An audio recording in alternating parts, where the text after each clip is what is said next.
I've always been a very hands-on person, and I like the beauty of a machine that is well put together. I'm excited to work here because we are building a state-of-the-art particle accelerator in order to make medical radioisotopes more available for cancer treatments. I want to build something that matters, and this is something that matters. Being a member of IEEE, there's a whole community of people who are interested in what you're interested in. IEEE is my competitive edge. Good afternoon, everyone. My name is Aline McNall, and I'll be doing today's Washington update for IEEE-USA. This has been pre-recorded, so feel free to reach out via email or by phone if you have any questions about today's presentation. As many of you probably watched, Biden did deliver his State of the Union on February 7th. Issues that are related to at least the STEM community include the cancer moonshot, the CHIPS implementation, COVID response, as well as his mention of infrastructure throughout the country. Obviously, there was a Republican response to it, and IEEE remains nonpartisan, but looks forward to working with the administration on their priorities. Moving on to the next presidential election in 2024, Nikki Haley, the former South Carolina governor and United States ambassador for the United Nations, did launch her bid for the 2024 Republican presidential nomination. She launched it on Tuesday.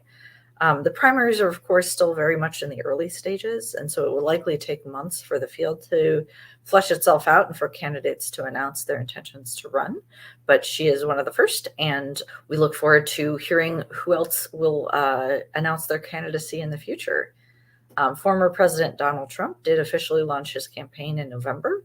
And so they are currently the two Republicans in campaign mode, but other potential Republicans include Florida Governor Ron DeSantis, former Vice President Mike Pence, South Carolina Senator Tim Scott, Virginia Governor Glenn Youngkin, New Hampshire Governor Chris Sununu, South Dakota Governor Kristi Noem, Texas Governor Glenn Abbott, former Maryland Governor Larry Hogan, and former New Jersey Governor Chris Christie, as well as former Wyoming Congresswoman Liz Cheney and Texas Senator Ted Cruz. So these are potential nominees, and we look forward to seeing who intends to run as they make their announcements, should they choose to do so. A quick update on the budget. The president intends to release his budget on March 9th. So this will start off the congressional budget negotiations in the House and the Senate. There will likely be a lot more disagreement than we've seen in the previous 2 years between the House and the Senate, given that the House is now run by the Republican Party and the Senate is run by the Democratic Party. So we do expect some pretty contentious budget negotiations and some discrepancies in terms of the priorities of both chambers. IEEE, of course, will look at each of those as it relates to the STEM community, and we look forward to advocating for strong STEM funding in both the House and the Senate, as well as the administration. Some quick questions that have arisen from recent congressional budgetary discussions include how do research topics such as cybersecurity, AI, and quantum, as well as microelectronics, how are they addressed in NIST, NSF, DoD, and DOE? Each of these agencies does address these topics in its own research projects and funding opportunities, but congressional offices are questioning kind of the relationship between those agencies and how they look at funding each of these key technology areas, as well as other key technology priorities for each of those agencies. How do the agencies relate with industry is a different question also raised by congressional offices. So what is the role of industry in terms of funding basic versus applied research? The other question, of course, in our discussions with Congress is how can basic research lead to agency priorities? So in a lot of cases, particularly in the defense space, they're looking for ready tonight kind of launch technology issues, and they want to make sure that we are able to ensure strong national security and economic security, but also that we fund the basic research that then leads to that. And so what is that balance? And so these are the types of questions that staff at IEEE are having with members of Congress to ensure U.S. competitiveness in the global STEM landscape. To continue with congressional budget discussions. So Republicans, and I've mentioned this in previous legislative update, but did want to re-mention it today. Republicans will use a cut-as-you-go rule, which will require new spending to be offset with cuts to other programs. And their goal is basically to avoid increasing the deficit. Democrats prefer a pay-as-you-go rule, which applies to tax cuts as well as spending. So there's a little bit of difference between these two sets of rules. And so in terms of the budget negotiations in Congress, it looks like the House and the Senate will have slightly different rules in terms of budgetary discussions. A bipartisan group of senators, led by Senator James Lankford of Oklahoma, is introducing a bill to prevent government shutdowns when funding does lapse. So the bill would implement a 14-day continuing resolution, which would require lawmakers to stay in town until appropriations are passed. And it would continue with the 14-day continuing resolution kind of requirement until appropriations are passed. And so that could reinstate, or they could just use the 14 days to pass appropriations. Discussions of whether or not continuing resolutions would then take on inflation and consider inflation are ongoing. And of course, the House and the Senate are looking at different programs in terms of what to actually cut and what to plus up in terms of funding. But we are looking at a challenging budget environment, and IEEE Washington staff will be in negotiations throughout the year with both chambers and all sides of the aisle. Quick update on EV standards. So the Biden administration did announce standards for electric vehicle charging stations. So these charging stations would be built with federal funding, and they would have consistent plug types, they would have consistent power levels, and they would have a minimum amount of chargers, and then the EV stations would need to be publicly available. So they're looking at charging stations that would contain 55% American-made materials. They're hoping to also use this as a means to help American manufacturers. The president does want to build a national network of 500,000 electric vehicle chargers, which would be nationwide. And they are looking at equity issues as well as urban versus rural kind of issues when they're looking at where to build these charging stations. Transportation Secretary Pete Buttigieg is scheduled to visit an electric battery plant in Georgia on Wednesday to discuss the administration's EV priorities. U.S.-China competition has, of course, become a hot topic in Congress these days. So in terms of congressional discussions, there's a lot of concern over balloons in this country, and they've been watching the news with respect to the balloons that are being addressed within the defense community. And then questions from Congress do include how can the U.S. maintain its competitive advantage in key tech areas? What changes are needed in U.S. foreign policy as it does relate to China? National defense issues, of course, are under consideration, as well as in particular satellite communications for U.S. satellites, as well as critical mineral policy. China does manufacture a lot of our critical minerals that we need in many of our key technology areas. And so Congress is addressing and looking at how can we ensure a good U.S. critical minerals supply. An update on space policy includes that Russia is scheduled to launch the Soyuz M-23 spacecraft, which will replace the current Soyuz docked to the ISS. Russia and the U.S. Are working to understand orbital debris strike problems and are actually collegially discussing those at the moment. JAXA has delayed the inaugural launch of the H-3 rocket, citing weather conditions, but we hope to see that launch hopefully on Thursday, if not soon after.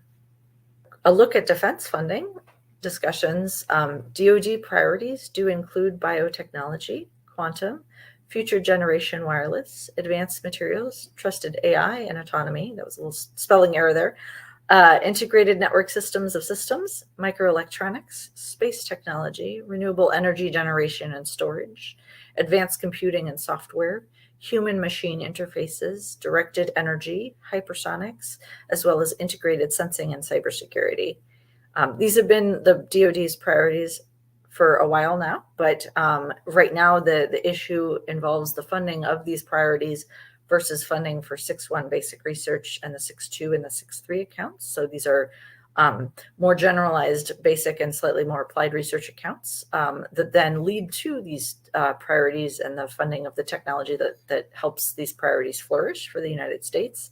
And so Congress is looking at what is the appropriate balance for funding for these key technology areas versus funding for basic research.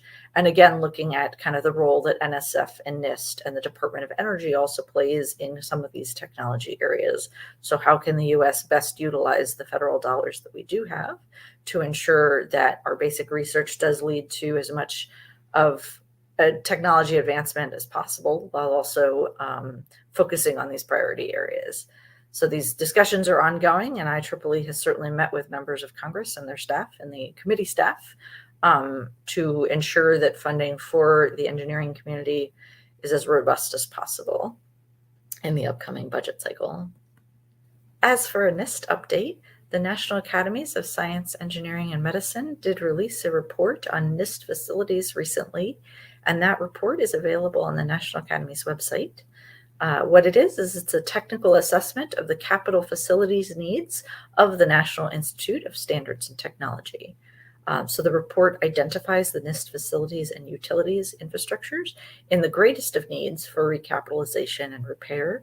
And then it looks at the impact of NIST's research missions and the implementation of NIST programs as it relates to the facilities needs and the maintenance backlogs of the NIST facilities. The report also assesses the composition of individual capital and repair projects to bring to NIST Gaithersburg as well as NIST Boulder campuses, the research and support facilities, as well as utilities infrastructure, and how those facilities affect the operations and performance of the agency, and particularly assigned mission objectives of NIST. The report also evaluates at a high level the completeness and accuracy, as well as the relevance of cost estimates, which have been already developed for NIST, but it looks at evaluating these cost estimates for proposed individual capital repair projects. Lastly, the report does identify potential factors and approaches that NIST could consider in developing a comprehensive capital strategy for its two campuses. The NIST maintenance backlog is a significant portion of its budget. Obviously, other agencies do have a maintenance backlog for their facilities as well. In particular, NASA's maintenance backlog is quite large. But in terms of the percentage of the budget, NIST is significant. And so this report does address the percentage of budget that would be needed to actually fix the facilities, and then looks at some strategies to do so, as well as cost estimates. IEEE does look forward to reviewing the report and advocating for these facilities upgrades in Congress as we continue our budgetary discussions for NIST. And I'm happy to answer any questions about that or any other issues discussed today. The last thing I'll mention in today's legislative update is the congressional visit days. Our congressional visit day for IEEE-USA members will be April 4th and 5th.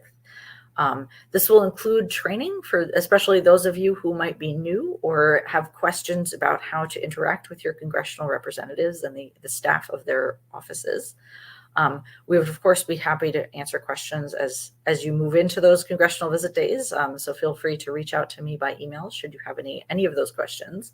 But we do encourage any of you who are interested in addressing kind of questions or concerns you might have about your research, about funding, about topics that you've heard today or in other legislative updates, to consider joining us.